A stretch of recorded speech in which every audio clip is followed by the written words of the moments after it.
This is Christy Frank, who is on season #1 of Donald Trump's The Apprentice. We've been friends a long time. We sure have. How long ago was that on, season 1? Gosh. I mean, I lose track now. It's like 6 years. 7 years ago? 7 years. And we met probably 6 or 5 years ago. Yeah, because you, yeah, one of 250,000 people picked for Trump's The Apprentice. And what was 16 or 12 or something like that? 16 made it. And that first year we had no idea what this show was. We didn't know it was really going to be on TV. We wanted to be working with Trump.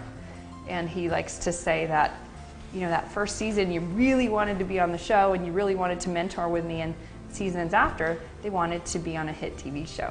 So it was so unreal. The opportunities we had from that first show was really kind of amazing. Yeah, because you guys went into wanting to get the job. Yeah, I wanted to work for Trump. Yeah. And now it's not really all that. It's yeah, a TV now show. I'm glad I didn't work for him. Well, Christy said it was hard for her to watch. Why, after the first season? Why was that? Well, it's interesting that you asked that question, because two people, very important mentors in my life, this man right here and Dan Kennedy. I remember the first time we met and you sat down with me over lunch and I was saying, she was speaking at my seminar. You know, I don't really like talking about this Trump thing, and what am I doing? I'm like, you know, a D-list celebrity, and why am I here? What do you want to know? What do these people want to know? And you really said, do you know how many people would pay for that opportunity you had to be on TV, to have your name recognized with the Trump brand? And you and Dan Kennedy both said to me, you ride this as long as you can, because this is your meal ticket. This is so valuable you can't even see.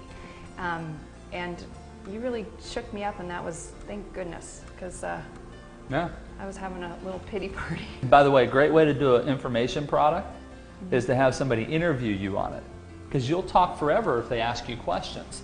Whereas if you went into a studio and you tried to just like bang through 3 hours of stuff, it's something like in our minds where it doesn't stimulate to where we can think and talk like that. But if somebody asks you questions, now you get this dialogue, it's less threatening, you're not as nervous.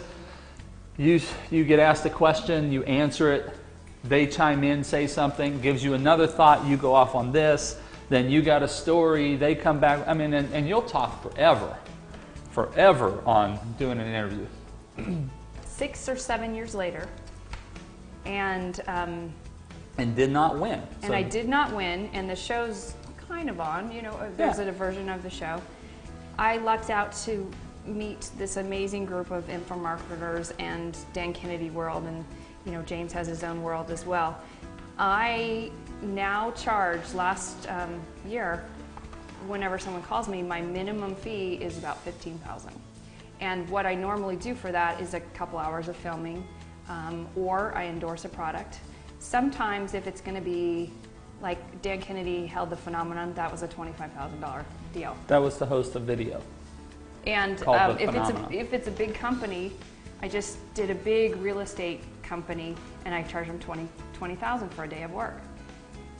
It's not me they're paying for, it's the use of the word Trump and The Apprentice, and that stops people when they, you know, they're scrolling through. The best thing I just did was a video project for Ron LeGrand, where we kind of did a mock, you know, little mini viral movie, and we put it on YouTube, and the first night he got 2,000 opt-ins because he put everywhere, Christy Frank, The Apprentice. They promoted the heck out of it. You know, people put their name in their email, 2,000 opt-ins just from a viral video.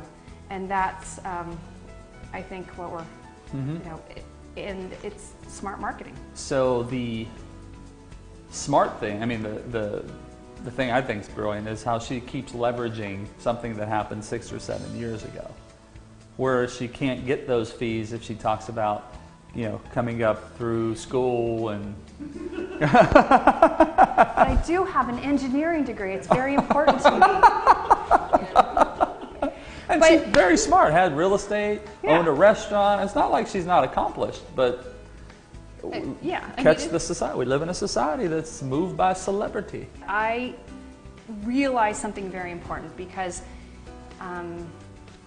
this year I've really capitalized on that opportunity, but something I didn't think of that I read in a Dan Kennedy newsletter was if you don't reapproach your customers and your clients, they don't know, they forget about you.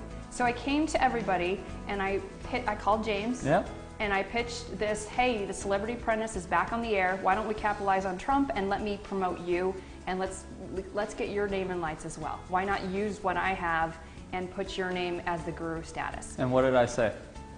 I gave you a 2-for-1 deal and you were like, yeah.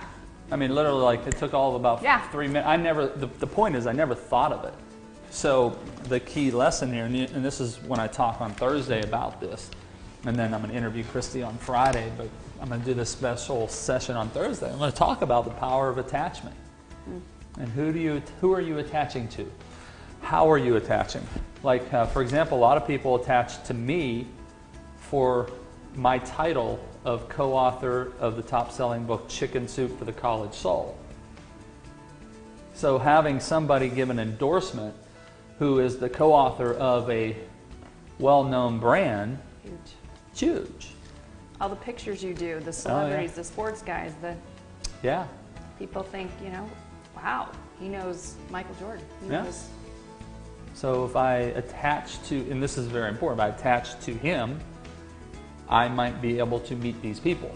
I attach to Christy, I have a building that I'm trying to develop in New Jersey. Wonder if the Trump organization might want to develop it or, you know, buy the land. You know, so it's just, when you understand this is how we think, you start using the power of attachment to your advantage. When I heard about casting for the new Apprentice, I immediately called the head casting guy because that's a valuable connection. I know he's excited, he just got promoted. Make it into a relationship. You talk about this so many times. First be friends, and if we can do business in the future, that's wonderful. But I do, especially in the women's organizations, they do a really great job of reaching out and connecting first and then doing a deal or some type of business. But it's especially with, like James does with the Michael Jordan people, they have hundreds and hundreds of names that get cards at every seminar.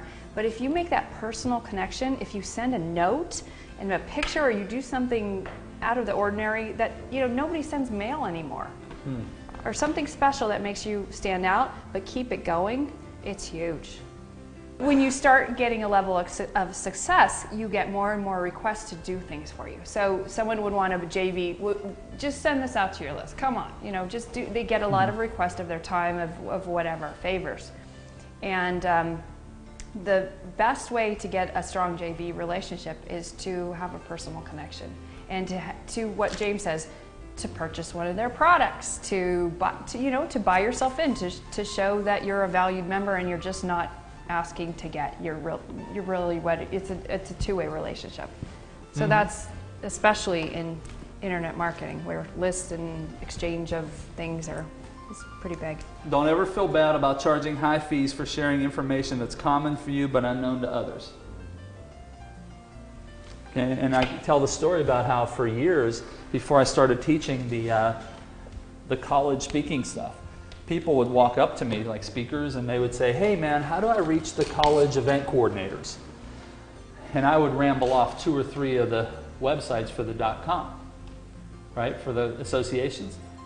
And once I started to teach it, my answer would then be, well, that's what we cover in my live training, and I spent years figuring this stuff out. And you know, I'm giving you an opportunity to learn it in a weekend for a minimum investment of like $29.97, $3,000. So why would you want to go blow 40, 50 grand and waste years? Just come in a weekend. Oh, yeah, thank you.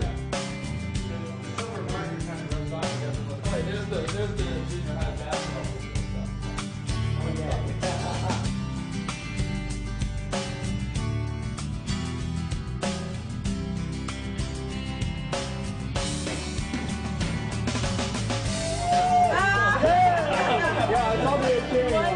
Cheering one.